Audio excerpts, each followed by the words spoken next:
Happy holidays, brothers. Now listen close. If you can hear me clearly right now, it means they can too.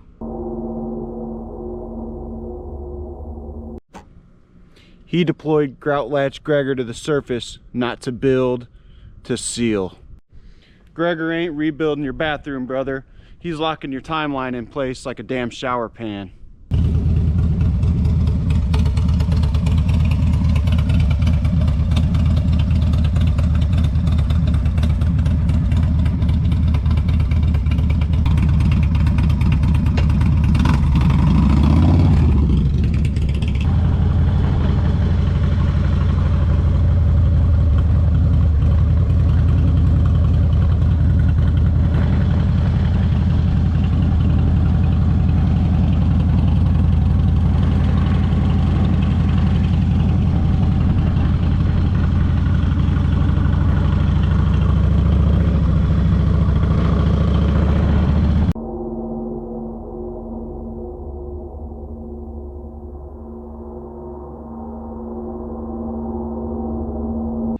They say every storm's got an eye, but around here, every storm's got a witness.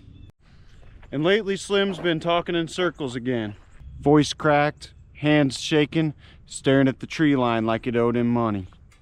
He keeps saying, "Brother, he's back. Fudgefist is making moves." Normally I'd chalk that up to Slim having breakfast woolshine again. Try woolshine now. 1 sip and you see through time. 2 sips and time sees through you. But after what happened in the cave last week, I'm listening to everything that man says. Last time I walked up to the cave, something was already in there. Something way too comfortable with fire. Something grilling a hot dog on a glow stick. And right before the darkness swallowed the light, I heard a voice whisper, "The Gambit begins." Didn't know what it meant then. Kinda wish I still didn't. Now if you're new to the Brotherhood, you might not know Fudgefist. Most folks think he's a myth, a bedtime story for grown men who haven't faced their trauma, but not Slim. Slim knows him. Slim's seen him. And if you want to know where it all started, you gotta go back to that night. The night Fudgefist woke up, strapped to a pool table at the off-grid strip club. Greg was shirtless on a bar stool yelling, "Release the raccoons!" like it was a government order. Nobody knows who tied Fudgefist down. Nobody knows who opened the raccoon hatch. But everyone agrees on this. He was never the same after that night. Some say that's the night the Lord found him. Others say something else did.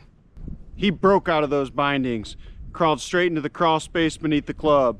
He never called out, not a word. And that's where legends begin. They say he's been down there ever since, recruiting a band of sinister creatures from the mirror timeline to oppose the Brotherhood. Fudgefist isn't just a man anymore, he's a movement of consequence. A Gambit in mirror timeline terms means one thing. He made the first move, and now we gotta respond. Slim claims Fudgefist is trying to breach the seal under the off-grid strip club. Something about rewriting the brothers' fates and adjusting the franchise rights. I didn't ask for clarification. Didn't want it. All I know is this. Fudgefist doesn't challenge you unless he already knows the outcome, which means he wants us to fight back.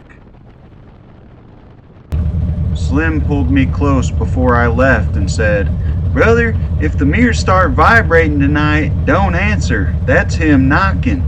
Then Slim looked into the distance and whispered, almost nostalgic, "Last time he came through, the moon blinked."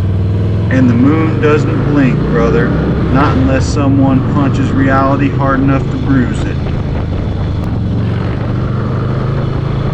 So I'm heading back to that cave now. Not to fight, I'm not suicidal, but to see what move he made. You don't fight Fudgefist head on, you observe him from a safe distance and hope he doesn't turn around. They say if you lock eyes with him too long, you see a version of yourself that wins every argument but loses every friend. Slim called that form the divorce arc.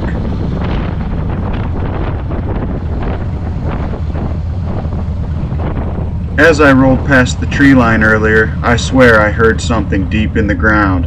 It sounded like a heartbeat, but not human, more like a fist practicing, warming up. A gambit, the opening move of a battle the Brotherhood didn't ask for. And Slim said I'm the only one who has to respond, because apparently I'm the only one with health insurance.